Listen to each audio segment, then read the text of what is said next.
I'm Martha, a 28-year-old massage therapist at a local hospital. My days usually involved routine treatments until Mrs. Rossi, a feisty retired woman with osteochondrosis, became my regular patient. She had a knack for prying into personal matters, which I usually navigated with a mix of professionalism and humor. One afternoon, as I was working on her stiff shoulders, Mrs. Rossi's voice cut through the room's tranquility. "Martha, dear, you have such magical hands. Tell me, what does a job like this pay?" I smiled, continuing my motions. "It's around $4,000 a month, Mrs. Rossi." She clucked her tongue in a mix of surprise and disappointment. "Only $4,000? I thought such a skill would fetch more." I shrugged, keeping the conversation light. "Well, it's enough for me. I enjoy the work more than anything." Changing gears, she suddenly said, "You know who you should meet? My son, Antonio. He's the owner of that Italian restaurant downtown. A real catch, if I may say so." I hesitated, recalling the few times I saw Antonio. He was quite charming and easy on the eyes. "I don't know, Mrs. Rossi. I'm quite busy with work." "Oh, nonsense," she exclaimed. "A young, attractive woman like you shouldn't be alone. Let me arrange something." Before I could protest, she had already made up her mind. True to her word, she set us up on a date at his restaurant. Antonio was more than I remembered, charming, with a warm smile and eyes that sparkled with humor. Our conversation flowed effortlessly, filled with laughter and shared interests. Weeks turned into months, and our casual dates grew into a serious relationship. One evening, as we walked along the river, Antonio stopped and looked into my eyes. "Martha, I've never met anyone like you. Will you marry me?" His proposal took me by surprise, but it felt right. "Yes, Antonio, I will." Our wedding was a small affair but full of love and joy. Afterward, Antonio suggested, "Why don't we move in with my mom? Her house is big, and we could save some money for our future." The idea seemed practical, and I agreed. Initially, life in the Rossi household was harmonious. I helped with chores, and we both contributed to the family expenses. Little did I know that this new chapter of my life would soon take a challenging turn. Living in the Rossi household started off as an agreeable arrangement, but a few months into our marriage, I began to notice a shift in responsibilities. It was gradual at first, but soon, the burden of household chores fell almost entirely on my shoulders. One weary evening, after spending the whole day relieving tense muscles and soothing aching joints at the hospital, I came home to a scene of chaos, dirty dishes piled high, laundry scattered, and the living room looking like it had been hit by a small tornado. Exhausted, I found Antonio sprawled on the sofa, engrossed in a football game. "Antonio, the house is a mess. Can you help me clean up?" I asked, trying to hide my frustration. He glanced around, seemingly oblivious. "Oh, it's not that bad, Martha.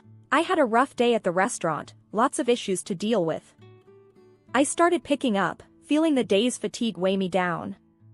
"But you've been home for a while now, and I've just got back. It's only fair we both contribute." He let out a non-committal grunt, eyes glued to the screen. "You're better at this stuff than I am. I'd just get in the way." This pattern continued, growing more defined with each passing day. I found myself doing all the cooking, cleaning, and managing the home, while Antonio's contributions became increasingly scarce. A few days later, I decided to have a serious talk with him. After dinner, which I had prepared, I broached the topic. "Antonio, we need to discuss the housework. It's becoming overwhelming for me to handle everything alone." He looked up from his phone, seemingly annoyed. "What's there to discuss, Martha? You're great at managing the house. I'm busy with the restaurant." His dismissive attitude stung. "But we're a team, Antonio. It's not just about being good at something. We should share these responsibilities." He sighed, a flicker of irritation crossing his face. "Look, I'll try to help out more, but you know my work is demanding. I'm running a whole business, not just giving massages." I bit back a sharp retort, feeling belittled and misunderstood. It's not about comparing jobs, Antonio. It's about supporting each other. As the days turned into weeks, the situation didn't improve. Antonio's promises to help more around the house remained unfulfilled.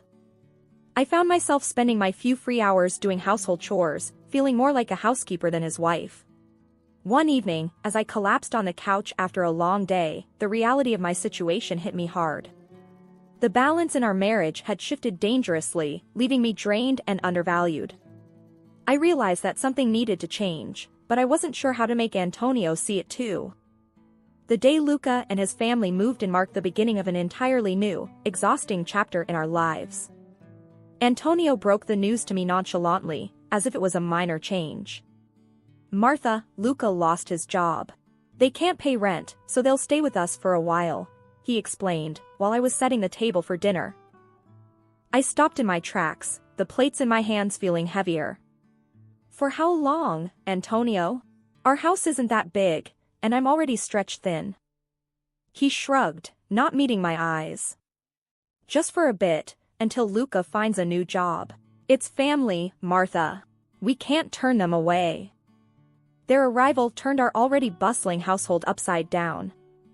Anna, Luca's wife, seemed more interested in her social media than in managing her children or helping around the house. Their 3 kids, aged between 3 and 8, were little bundles of chaotic energy, leaving a trail of mess wherever they went. One afternoon, after stepping on a toy car for the umpteenth time, I approached Anna, who was scrolling through her phone. "Anna, could you please keep an eye on the kids? The house is turning into a war zone." She looked up, annoyance flickering in her eyes. "Martha, I'm busy with my own stuff. You don't have kids, you wouldn't understand." "But Anna, the mess and noise are overwhelming. I work too, and it's becoming impossible to manage," I said, trying to keep my voice steady. She scoffed.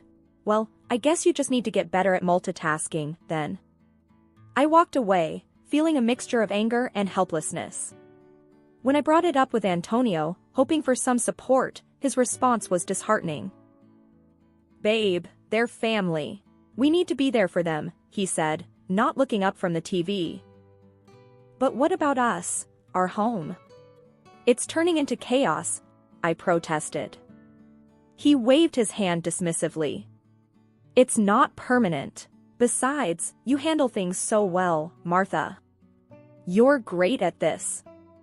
Weeks turned into months with no sign of improvement. Luca spent his days on the computer, claiming to be job hunting, while the kids ran around unchecked. Anna rarely lifted a finger to help, leaving me to deal with the aftermath of their daily tornado. I started to dread coming home. My once peaceful haven was now a source of endless stress. Each day, I walked into a house that no longer felt like mine, catering to a family that barely acknowledged my exhaustion. The burden of cooking, cleaning, and maintaining order fell entirely on me. Despite my pleas for help or even just a little consideration, I was met with the same responses. "You're so good at this, Martha," or "it's just for a little longer." I lay awake at night, wondering how a situation meant to be temporary had become my new, overwhelming reality. I felt trapped, undervalued, and utterly alone in a house full of people. The funny thing is that I invested my entire salary in their family every month, all of $4,000. And they took it for granted. The tension in the house had been building like a pressure cooker, and it finally exploded one hectic evening. I came home to the usual chaos and mess, utterly exhausted from my workday. The sight of the unkempt house was the last straw. "Antonio!" I yelled, finding him lounging on the couch with a beer in hand. "This house is a disaster. I'm busting my back at work and I come home to this mess every day." Antonio looked up, irritation flashing in his eyes. "Oh, cut the drama, Martha. It's just a bit messy. You're acting like it's the end of the world." I couldn't contain my frustration. "A bit messy? Look around. It's like a pigsty and I'm the only one cleaning it up." That's when he lost it. He stood up abruptly, towering over me. "Lazy? You call this lazy? I work my ass off at the restaurant while you just rub people's backs." And now you whine about a few dishes." His harsh words felt like a slap in the face. "That's not fair, Antonio. I'm not your maid. This is supposed to be our home, not just mine to clean." Before I could say more, Mrs. Rossi chimed in, her voice dripping with disdain. "Oh, please, Martha. You're just a freeloader here, living in my house, using our things. And you have the nerve to complain." I was taken aback by her vicious tone. "A freeloader? Mrs. Rossi, I contribute to this house, I work hard too." She scoffed. "Work hard? Ha! A real woman takes care of her home and family. You're just sloppy and ungrateful." Their words echoed in my head, each one a stinging affirmation of how little they valued me. I stood there, shaking with a mix of anger, shock, and hurt. Antonio didn't let up. "You should be thankful, Martha. You have a roof over your head because of us. Maybe if you managed your time better, the house wouldn't be such a mess." I felt a surge of defiance. "I am not your servant, Antonio. I am your wife, and I deserve respect." But it was like talking to a brick wall. They had their minds set, seeing me as nothing more than an accessory to their home. Lying in bed that night, I realized that this wasn't a home, it was a prison. And I was trapped with people who saw my efforts as trivial and my presence as a nuisance. It was a sobering, painful realization that I was in a battle I was losing. The day Antonio announced he wanted a divorce felt like a surreal nightmare. It happened during one of our rare family dinners, where the tension was already thick enough to cut with a knife. I was passing the salad when Antonio cleared his throat. "Everyone, I have something to say," he announced, his voice eerily calm. "I want a divorce, Martha." I froze, the bowl in my hands almost slipping. "What? Antonio, what are you talking about?" His gaze was cold, devoid of the warmth I once knew. "I've met someone else, Martha. She's better for me." The room went silent. Even Mrs. Rossi looked shocked, but not for the reasons I hoped. "How much does she earn?" she blurted out, her priorities crystal clear. $8,000 a month, Antonio replied proudly, as if he'd won some prize. I felt like I'd been punched in the gut. "You're leaving me for money?" He shrugged, the man I married nowhere in sight. "It's not just about the money, Martha. She understands me, unlike you." I was struggling to process everything. "And you think this is okay? To drop this bomb in front of everyone?" Mrs. Rossi piped up, her voice sharp. "Well, it's about time he found someone worthy. Someone who can actually take care of him." The sting of her words was overshadowed by the utter betrayal I felt from Antonio. He slid the divorce papers across the table. "Just sign these, Martha. Let's end this amicably." My hands trembled as I took the pen. I felt numb, the reality of the situation sinking in. "Amicably? After everything I've done for this family?" Antonio's expression was cold, detached. "It's for the best, Martha. You'll see." With a heavy heart and a sense of unreal detachment, I signed the papers. The room remained silent, the only sound being the scratching of the pen on paper. As I stood up, the weight of the situation finally hit me. "I hope she's worth it, Antonio. I really do," I said, my voice laced with a relief I couldn't hide. I packed my things that night, the silence of the house echoing the hollowness I felt inside. Antonio and his family watched, their faces a mix of surprise and confusion at my calm demeanor. Little did they know, inside, I was even rejoicing at the thought of being free from this toxic environment. I closed the door behind me, leaving behind a life that was no longer mine. The night air felt crisp and refreshing, a stark contrast to the stifling atmosphere I had just escaped. As I walked away, I realized this was not an end, but a new beginning. Moving into my rented apartment was like stepping into a new world. I took all the furniture and fancy appliances I had bought, leaving behind nothing but empty spaces in Antonio's family home. It caused quite the uproar. I still remember the day Mrs. Rossi and Anna confronted me as I was loading the last of my things into the moving truck.